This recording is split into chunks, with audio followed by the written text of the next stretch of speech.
In solving systems using elimination, it's important that system is lined up vertically. In other words, x column, y column, and constants are lined up. When the system is lined up, we can look for the variable that has an opposite, and the opposites in addition eliminate each other. We find one of the variables and then we can use the known variable in the original system, and it's used in one of the equations of your choice. You can use it in first or second to find for the second variable.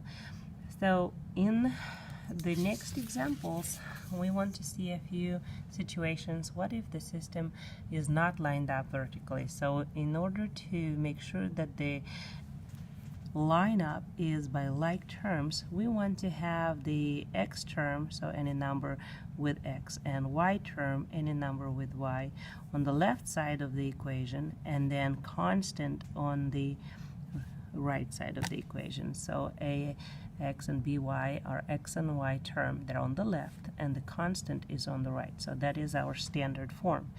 In the new system, we are going to rewrite the equations. If needed, some transformations will be done. So first has 3x in the right place minus y term is in the right place equals 13. First equation in the system is fine. And the second equation in the system has to be lined up by like terms. So x term has to be right below, and then the y term, and then the constant. So I have x term is in the right place, 1x, but then I have this negative 7, which is a constant, so it doesn't belong on this side of the equation. It has to be moved over. Using inverse operation, we'll add 7 to both sides. Eliminating from here will be a positive 7 on the right side because we're adding 7 to both sides. So here we now need the y term, which is on the right side of the equation, so it doesn't belong there. We need to use the inverse operation to move it. That will create a positive 2y. Now the x terms are lined up, and the y's and the constants, and you can combine the equation in the system because negative 2y and positive 2y are going to be eliminated each other. So when we rewrite the system in a standard form, we'll look for the variable to eliminate, and in this situation that will be y. 3x plus 1x is 4x, and 13 plus 7 is 20. So what happened here is y variable got eliminated. So we can solve for x, which will be 5. And then once you find the x value, you need to remember to find the y value as well. How to find the y value is going back to the original system and pick one of the equations. First or second, doesn't matter. You get to pick which one you like. So I'll pick the first equation, 3x minus 2y equals 13, and then substitute the 5 right here. Because I know that the x equals 5, I can rewrite this as 3 times 5 minus 2y equals 13, where 15 minus 2y equals 13. So I can keep solving for y now by subtracting 15 from both sides. Bring down negative 2y. 13 minus 15 is negative 2, and then divide by negative 2. So here's the y value will be 1 because negative divided by negative is positive.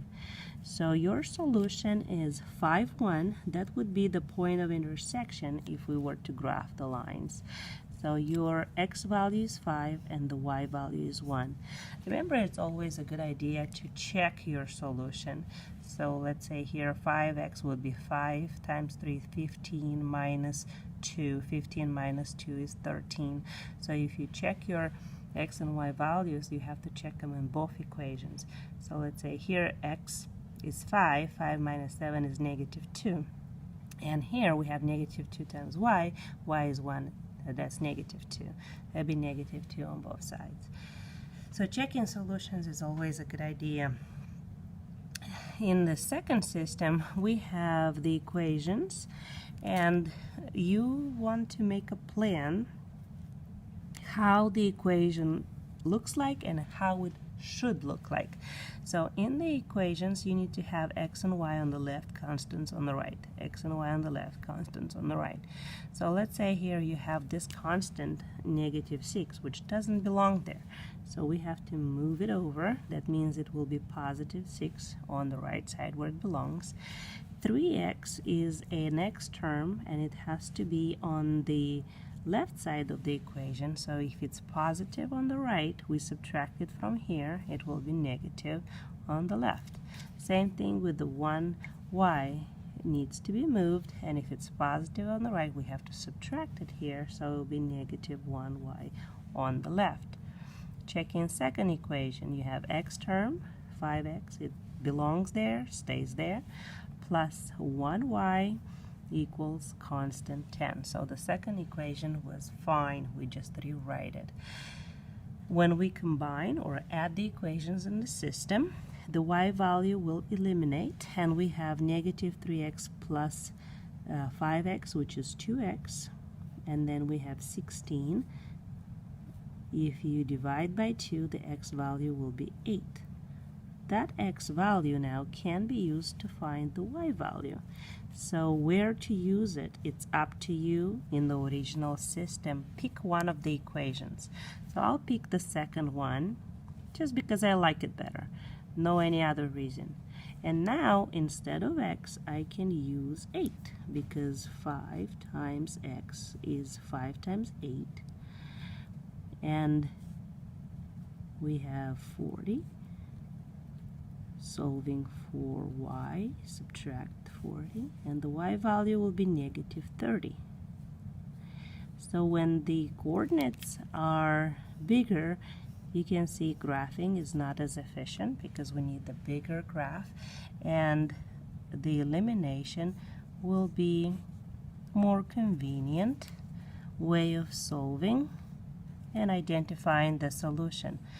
As concept goes, it's still the intersection point of the two lines if they were graphed on the coordinate plane. Let's see another example.